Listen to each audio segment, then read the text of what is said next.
Hello students, हमने पिछले video के अंदर मांग को जाना, आखिर मांग क्या होती है। उसके बाद में हमने मांग के जो महत्वपूर्ण घटक होते हैं, समय, मात्रा और कीमत, उसके बारे में चर्चा करी। हमने ये देखा कि इन तीन घटकों से ही मांग की परिभाषा परिभाषित होती है। घटक का अभाव रहता है तो वह मांग को परिभाषित नहीं करते हैं। उसके बाद हमने ये देखा कि मांग और इच्छा में क्या फ़र्क होता है, उसको अच्छे से समझा कि मांग और इच्छा में दोनों अलग अलग चीज़ें होती है। ये एक ही शब्द के पर्यायवाची नहीं होते हैं, दोनों का अलग अलग महत्व होता है। आज हम देखते हैं कि जो व्यक्ति की जो मांग होती है उसको प्रभावित कौन से कारक है जो उसको प्रभावित करते हैं व्यक्ति की मांग को। तो व्यक्ति की मांग को प्रभावित करने वाले घटकों को जानने से पहले हम ये देखते हैं आखिर व्यक्ति की मांग क्या होती है। तो स्टूडेंट्स, व्यक्ति की मांग से अभिप्राय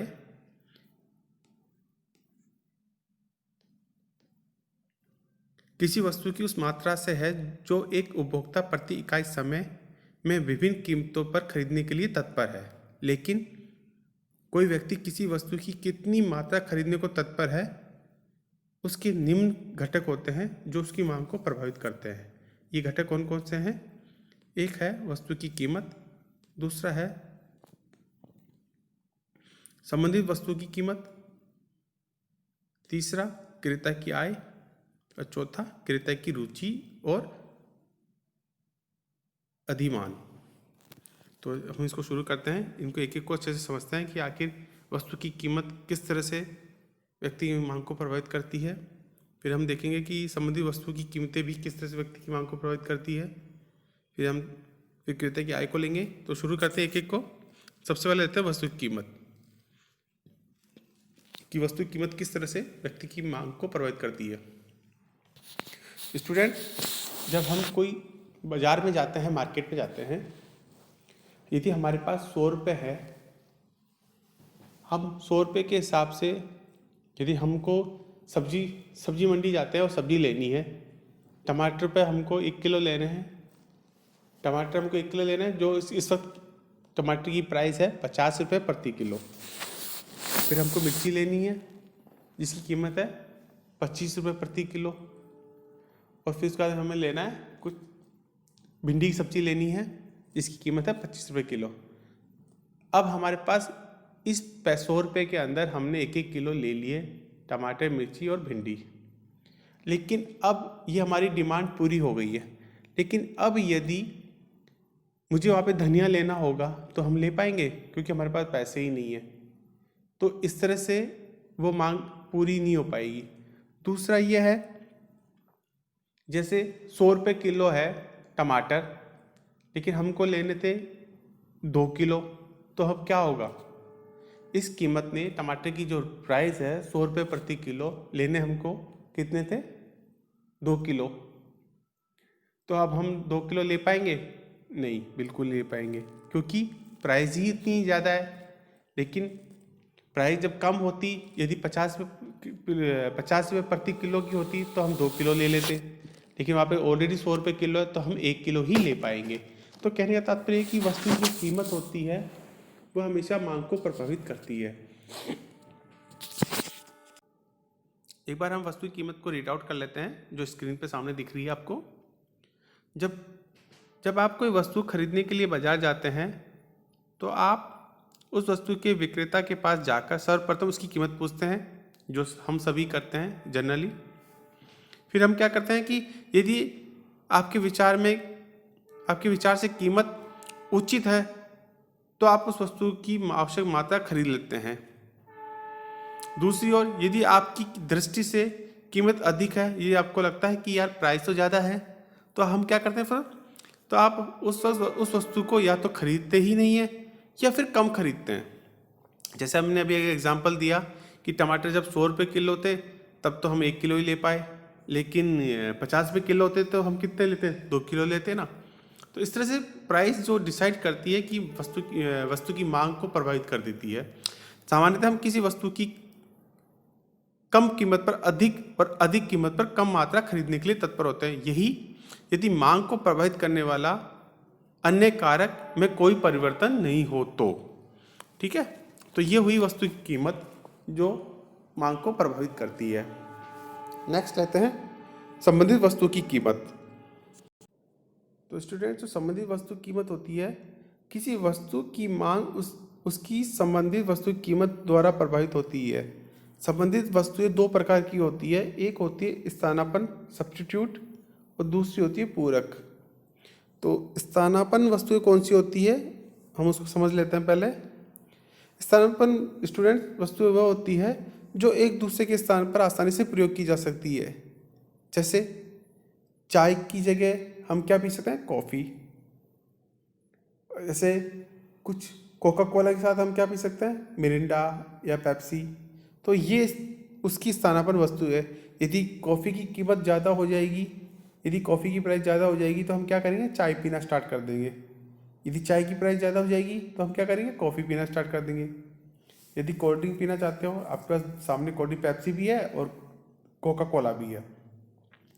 जब पेप्सी की प्राइस ज़्यादा हो जाएगी तो हम क्या करेंगे, कोका कोला पीना चालू कर देंगे। तो कहने का तात्पर्य कि स्थानापन्न जो वस्तुएं होती है वो एक दूसरे के स्थान पर आसानी से प्रयोग की जा सके, वो स्थानापन्न वस्तुएं कहलाती है।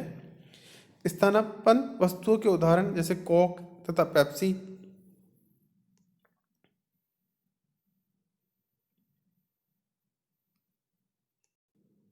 चाय तथा कॉफ़ी आदि होती है।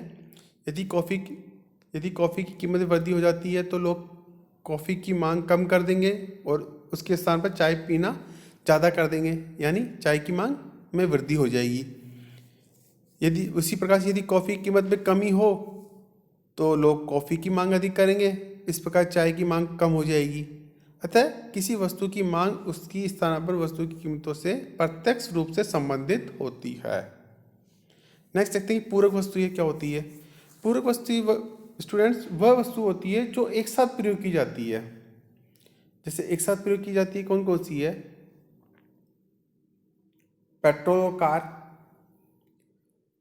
पेन और पेन की रिफिल या पेन की शाई। तो इस तरह की जो वस्तु होती है जो एक साथ प्रयोग की जाती है वो पूरक वस्तुएं कहलाती है। हम एक बार उदाहरण की तरह समझते हैं। कार और पेट्रोल, बॉल पेन या रिफिल। कल्पना कीजिए, अब यह होता है यदि कार की प्राइस ज़्यादा हो जाएगी तो पेट्रोल को लेगा, उससे क्या होगा, यदि कार की प्राइस ज़्यादा हो जाएगी तो लोग कार की डिमांड क्या कम हो जाएगी। जब कार की डिमांड कम होगी, लोग कार कम खरीदेंगे, तो पेट्रोल की डिमांड कम होगी कि ज़्यादा होगी।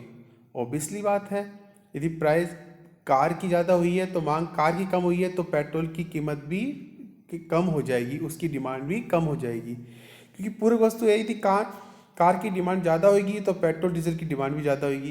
यदि पेन की डिमांड ज़्यादा होगी तो पेन की रिफिल की शाई की कीमत भी डिमांड भी ज़्यादा होगी। यदि पेन की डिमांड कम है तो इसकी रिफिल की डिमांड या शाई की डिमांड भी कम हो जाएगी। तो पूरक वस्तु होती है जिनको एक साथ, यदि एक की प्राइस ज़्यादा होती है, यदि एक की डिमांड कम होती है तो दूसरी डिमांड ऑटोमेटिकली कम हो जाती है। यदि उसकी एक की डिमांड ज़्यादा होती है तो दूसरी की डिमांड भी ऑटोमेटिकली ज़्यादा हो जाएगी। तो ये हुई पूरक वस्तुएं। इसको हम एक बार इसको रीड आउट कर लेते हैं स्क्रीन पे।